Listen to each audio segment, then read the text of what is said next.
ಎಲ್ಲರಿಗೂ ನಮಸ್ಕಾರ. ನನ್ನ ಚಾನಲ್ಗೆ ಆತ್ಮೀಯವಾದ ಸ್ವಾಗತ. ಸ್ನೇಹಿತರೆ, ಈ ವಿಡಿಯೋನ ಕೊನೆ ತನಕ ನೋಡಿ. ಹಾಗೆ ನನ್ನ ಚಾನಲ್ ಅನ್ನ ಯಾರು ಸಬ್ಸ್ಕ್ರೈಬ್ ಮಾಡಲಿಲ್ಲ, ದಯವಿಟ್ಟು ಸಬ್ಸ್ಕ್ರೈಬ್ ಮಾಡಿ ನನಗೆ ಸಪೋರ್ಟ್ ಮಾಡಿ. ಹಾಗೆ ನನ್ನ ಫೇಸ್ಬುಕ್ ಹಾಗೂ ಇನ್ಸ್ಟಾಗ್ರಾಮ್ ಪೇಜ್ ಅನ್ನು ಕೂಡ ಫಾಲೋ ಮಾಡಿ. ಸ್ನೇಹಿತರೆ, ಬಿಗ್ ಬಾಸ್ ಕನ್ನಡ 11ನೇ ವಾರಕ್ಕೆ ಕಾಲಿಟ್ಟಿದೆ. 10ನೇ ವಾರದಲ್ಲಿ ಪವಿ ಅವರು ಎಲಿಮಿನೇಟ್ ಆಗಿದ್ದಾರೆ. ಇನ್ನು ಪವಿ ಅವರು ಬಿಗ್ ಬಾಸ್ ಮನೆಗೆ ವೈಲ್ಡ್ ಕಾರ್ಡ್ ಮೂಲಕ ಎಂಟ್ರಿ ಕೊಟ್ಟಿದ್ದರು. ಆದರೆ ಇದ್ದ 3 ವಾರಗಳಲ್ಲಿ ಅವರು ಅಷ್ಟೇನು ಚೆನ್ನಾಗಿ ಆಡಲಿಲ್ಲ. ಹಾಗಾಗಿ ಪವಿ ಅವರು ಔಟ್ ಆಗಿದ್ದಕ್ಕೆ ವೀಕ್ಷಕರು ಅಷ್ಟೇನು ಬೇಸರ ಮಾಡಿಕೊಂಡಿಲ್ಲ. ಇನ್ನು ಬಿಗ್ ಬಾಸ್ ಮನೆಯಲ್ಲಿ ಜಗಳ, ಕೂಗಾಟ, ದೂರುಗಳು ಈ ಬಾರಿ ಹೆಚ್ಚಾಗಿಯೇ ಇದೆ. ಆದರೆ 10ನೇ ವಾರದ ಟಾಸ್ಕ್ನಲ್ಲಿ ಇದಕ್ಕೆಲ್ಲ ಹೆಚ್ಚು ಅವಕಾಶ ಇರಲಿಲ್ಲ. ಶಾಲೆಯ ವಾತಾವರಣ ಬಿಗ್ ಬಾಸ್ ಮನೆಯಲ್ಲಿ ಸೃಷ್ಟಿಯಾಗಿತ್ತು. ಆದ್ದರಿಂದ ಸ್ಪರ್ಧಿಗಳು ಮಕ್ಕಳಾಗಿ, ಶಿಕ್ಷಕರಾಗಿ ನಕ್ಕು ನಲಿದಿದ್ದರು. ಹಾಗಾಗಿ ಜಗಳಗಳಿಗೆ, ಕೂಗಾಟಗಳಿಗೆ ಅವಕಾಶ ಇರಲಿಲ್ಲ. ಇದರಿಂದ ಕೆಲವು ಅಗ್ರೆಸಿವ್ ಆಗಿ ಆಡುವ ಸ್ಪರ್ಧಿಗಳಿಗೆ ಬೇಸರ ಕೂಡ ಉಂಟಾಗಿತ್ತು. ಅದೇ ಕಾರಣಕ್ಕಾಗಿ ಸುದೀಪ್ ಅವರು ಭಾನುವಾರದ ಸಂಚಿಕೆಯಲ್ಲಿ ಒಂದು ವಿಶೇಷ ಆಟ ಆಡಿಸಿದರು. ಆ ಆಟದಲ್ಲಿ ಸ್ಪರ್ಧಿಗಳು ತಮ್ಮ ಕೋಪವನ್ನು ತೋರ್ಪಡಿಸಲು ಅವಕಾಶ ಕಲ್ಪಿಸಿದರು. ಒಂದು ಬೆದುರು ಬೊಂಬೆಯನ್ನು ಬಿಗ್ ಮನೆಯ ಒಳಗೆ ನಿಲ್ಲಿಸಲಾಗಿತ್ತು.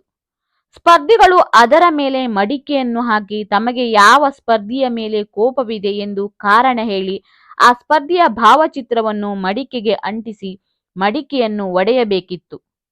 ಒಬ್ಬ ಸ್ಪರ್ಧಿ ತಲಾ 2 ಸ್ಪರ್ಧಿಗಳ ಫೋಟೋ ಮಡಿಕೆ ಮೇಲೆ ಅಂಟಿಸಿ ಒಡೆಯಬಹುದಾಗಿತ್ತು. ಅದರಂತೆ ವಿನಯ್ ಅವರು ಸಂಗೀತ ಮತ್ತು ಪ್ರತಾಪ್ ಅವರ ಫೋಟೋ ಅಂಟಿಸಿ ಮಡಿಕೆ ಒಡೆದರು. ಹಾಗೆ ನಮ್ರತಾ ಕೂಡ ಸಂಗೀತ ಮತ್ತು ಪ್ರತಾಪ್ ಫೋಟೋ ಅಂಟಿಸಿ ಮಡಿಕೆ ಒಡೆದರು. ಇನ್ನು ಪ್ರತಾಪ್, ವಿನಯ್ ಹಾಗೂ ಮೈಕಲ್ ಅವರ ಫೋಟೋ ಅಂಟಿಸಿ ಒಡೆದರು. ತುಕಾಲಿ ಸಂತೋಷ್ ಅವರು ಪ್ರತಾಪ್ ಹಾಗೂ ಸಂಗೀತ ಅವರ ಫೋಟೋ ಅಂಟಿಸಿ ಮಡಿಕೆ ಒಡೆದರು. ವರ್ತೂರ್ ಸಂತೋಷ್ ಅವರು ವಿನಯ್ ಮತ್ತು ಕಾರ್ತಿಕ್ ಫೋಟೋ ಅಂಟಿಸಿ ಮಡಿಕೆ ಒಡೆದರೆ, ಅವಿನಾಶ್ ಅವರು ನಮ್ರತಾ ಮತ್ತು ವಿನಯ್ ಅವರ ಫೋಟೋ ಅಂಟಿಸಿ ಒಡೆದರು. ಇನ್ನು ಮೈಕಲ್ ಅವರು ಸಂಗೀತ ಮತ್ತು ಪ್ರತಾಪ್ ಫೋಟೋ ಅಂಟಿಸಿ ಮಡಿಕೆ ಒಡೆದರು. ಸಿರಿ ಅವರು ಅವಿನಾಶ್ ಮತ್ತು ಮೈಕಲ್ ಫೋಟೋ ಅಂಟಿಸಿ ಮಡಿಕೆ ಒಡೆದರು. ಹಾಗೆ ಪವಿ ಅವರು ತುಕಾಲಿ ಸಂತೋಷ್ ಅವರ ಫೋಟೋ ಅಂಟಿಸಿ ಮಡಿಕೆ ಒಡೆದರು. ಪವಿ ಅವರು ಒಬ್ಬರ ಹೆಸರನ್ನು ಮಾತ್ರ ಸೂಚಿಸಿದರು. ನಂತರ ವಿನಯ್ ಅವರು ಪುನಃ ತನೀಶಾ ಅವರ ಫೋಟೋ ಅಂಟಿಸಿ ಮಡಿಕೆ ಒಡೆದರು. ಈ ಚಟುವಟಿಕೆಯಲ್ಲಿ ತುಂಬಾ ಅಚ್ಚರಿಯ ಸಂಗತಿ ನಡೆಯಿತು. ಅದೇನೆಂದರೆ ಕಾರ್ತಿಕ್ ಅವರು ಸಂಗೀತ ಅವರ ಫೋಟೋ ಅಂಟಿಸಿ ಮಡಿಕೆ ಒಡೆದರು.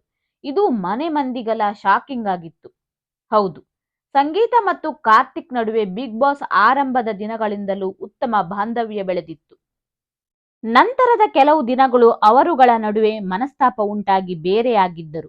ಆದರೆ ಪುನಃ ಅವರುಗಳು ಒಟ್ಟಾಗಿದ್ದರು. ಆದರೆ ಸಂಗೀತ ಅವರು ಕಳೆದ ವಾರ ಕಾರ್ತಿಕ್ ಬಗ್ಗೆ ಹೇಳಿದ ಒಂದು ಮಾತು ಕಾರ್ತಿಕ್ ಅವರ ಅಸಮಾಧಾನಕ್ಕೆ ಕಾರಣವಾಗಿತ್ತು. ಹೌದು, ಸಂಗೀತ ಅವರು ಪ್ರತಾಪ್ ಹತ್ತಿರ ಕಾರ್ತಿಕ್ ವಿನಯ್ಗೆ ಬಕೆಟ್ ಹಿಡಿಯುತ್ತಿದ್ದಾರೆ ಎಂದು ಹೇಳಿದ್ದರು. ಅದೇ ಮಾತಿನಿಂದ ಸಿಟ್ಟಾಗಿದ್ದ ಕಾರ್ತಿಕ್ ಸಂಗೀತ ಅವರ ಫೋಟೋ ಮಡಿಕೆಗೆ ಅಂಟಿಸಿ ಅವರ ವಿರುದ್ಧ ತಿರುಗಿ ಬಿದ್ದಿದ್ದಾರೆ. ಸಂಗೀತ ಕಾರ್ತಿಕ್ಕಿಂದ ದೂರವಾದರೆ ಕಾರ್ತಿಕ್ 0 ಎಂದು ಕೆಲವರು ಹೇಳಿದ್ದರು. ಈಗ ಸಂಗೀತನ ಡಿಲೀಟ್ ಮಾಡಿದ್ದೇನೆ, ಕಾರ್ತಿಕ್ 0 ಎಂದು ಪ್ರೂವ್ ಮಾಡಲಿ ಎಂದು ಕಾರ್ತಿಕ್ ಮಡಿಕೆ ಒಡೆದು ಸವಾಲು ಹಾಕಿದರು. ಕಾರ್ತಿಕ್ ಅವರ ಈ ರೀತಿಯ ನಡೆಗೆ ಅನೇಕರು ಮೆಚ್ಚುಗೆ ವ್ಯಕ್ತಪಡಿಸಿದ್ದಾರೆ. ಕಾರ್ತಿಕ್ ಒಳ್ಳೆಯ ಕೆಲಸ ಮಾಡಿದ್ದಾರೆ ಎಂದು ಹೇಳಿದ್ದಾರೆ. ಇನ್ನು ಕೆಲವರು ಕಾರ್ತಿಕ್ ಮತ್ತು ಸಂಗೀತ ನಡುವೆ ಫ್ರೆಂಡ್ಶಿಪ್ ಕೊನೆಯಾಗಿದ್ದಕ್ಕೆ ಬೇಸರ ವ್ಯಕ್ತಪಡಿಸಿದ್ದಾರೆ. ಇನ್ನು ಈ ಕೋಪತಾಪದ ಮಡಿಕೆ ಒಡೆಯುವ ಚಟುವಟಿಕೆಯಲ್ಲಿ ಸಂಗೀತ ಮತ್ತು ಪ್ರತಾಪ್ ಅವರಿಗೆ ಅತಿ ಹೆಚ್ಚು ಎಂದರೆ 5 ಬಾರಿ ಏಟು ಬಿದ್ದಿದೆ. ಇನ್ನು ವಿನಯ್ ಮತ್ತು ಮೈಕಲ್ ಅವರಿಗೆ 4 ಬಾರಿ, ತುಕಾಲಿ ಮತ್ತು ಕಾರ್ತಿಕ್ ಅವರಿಗೆ 2 ಬಾರಿ, ಹಾಗೆ ತನೀಶಾ, ಅವಿನಾಶ್ ಮತ್ತು ನಮ್ರತಾ ಅವರಿಗೆ 1 ಬಾರಿ ಏಟು ಬಿದ್ದಿದೆ. ಹಾಗೆ ವರ್ತೂರ್ ಸಂತೋಷ್, ಪವಿ ಮತ್ತು ಸಿರಿ ಅವರ ಹೆಸರುಗಳನ್ನು ಯಾರೂ ಸೂಚಿಸಲಿಲ್ಲ. ಇನ್ನು ಈ ಚಟುವಟಿಕೆಯಿಂದ ಸಂಗೀತ ಮತ್ತು ಕಾರ್ತಿಕ್ ನಡುವೆ ಇದ್ದ ಗೆಳೆತನ ಸಂಪೂರ್ಣವಾಗಿ ಮುಗಿದಂತೆ ಕಾಣುತ್ತಿದೆ. 11ನೇ ವಾರದ ಟಾಸ್ಕ್ಗಳ ಮೇಲೆ ಇದು ಪರಿಣಾಮ ಕೂಡ ಬೀರಬಹುದು. ಸ್ನೇಹಿತರೆ, ಇನ್ನು ಬಿಗ್ ಬಾಸ್ ಮನೆಯಲ್ಲಿ ಕಳೆದ 2 ವಾರದಿಂದ ಕ್ಯಾಪ್ಟನ್ ಇರಲಿಲ್ಲ. ಇದಕ್ಕೆ ಕಾರಣ ವರ್ತೂರ್ ಸಂತೋಷ್ ಅವರು ನಿಯಮ ಉಲ್ಲಂಘನೆ ಮಾಡಿ ಕ್ಯಾಪ್ಟನ್ ಆಗಿದ್ದರು. ಇದರಿಂದ ಕೋಪಗೊಂಡ ಕಿಚ್ಚ ಸುದೀಪ್ ಅವರು ಕ್ಯಾಪ್ಟನ್ ರೂಮಿಗೆ ಬೀಗ ಹಾಕಿ ಕ್ಯಾಪ್ಟನ್ಸಿಯನ್ನೇ ರದ್ದು ಮಾಡಿದ್ದರು. ಆದರೆ ಭಾನುವಾರದ ಸಂಚಿಕೆಯಲ್ಲಿ ಸುದೀಪ್ ಅವರು ಕ್ಯಾಪ್ಟನ್ಸಿ ಎಷ್ಟು ಮುಖ್ಯ ಎಂದು ಸ್ಪರ್ಧಿಗಳಿಗೆ ಪ್ರಶ್ನೆ ಮಾಡಿದ್ದಾರೆ.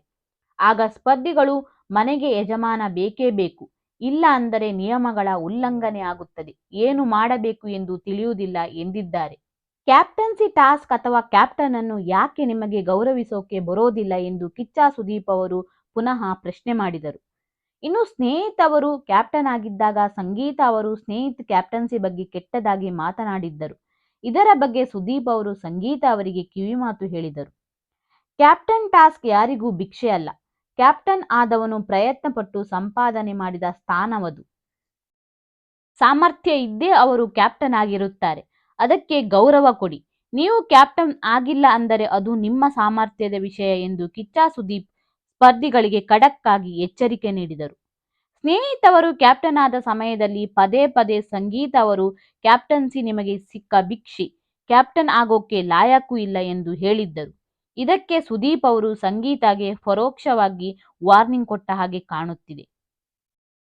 ಇನ್ನು ಮುಂದಿನ ವಾರಗಳಲ್ಲಿ ಕ್ಯಾಪ್ಟನ್ಸಿ ಟಾಸ್ಕ್ ಇರುತ್ತದೆ. ಯಾರು ಕ್ಯಾಪ್ಟನ್ ಆಗಬಹುದು, ಯಾರು ಕ್ಯಾಪ್ಟನ್ ರೂಮ್ ಓಪನ್ ಮಾಡುತ್ತಾರೆ ಎನ್ನುವುದು ನಿಮಗೆ ಬಿಟ್ಟ ವಿಷಯ. ಆದರೆ ಮುಂದಿನ ದಿನಗಳಲ್ಲಿ ಕ್ಯಾಪ್ಟನ್ ಆಗೋದು ತುಂಬಾ ಮುಖ್ಯ. ಇದು ನಿಮ್ಮ ಮುಂದಿನ ಜರ್ನಿಗೆ ಸಹಾಯಕ ಆಗುತ್ತದೆ.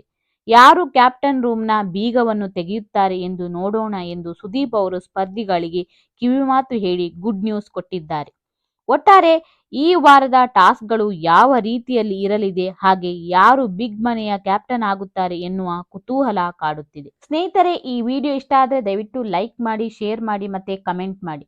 ಇನ್ನೊಂದು ಹೊಸ ವಿಡಿಯೋದೊಂದಿಗೆ ನಿಮ್ಮ ಮುಂದೆ ಬರುತ್ತೇನೆ. ಎಲ್ಲರಿಗೂ ಧನ್ಯವಾದಗಳು.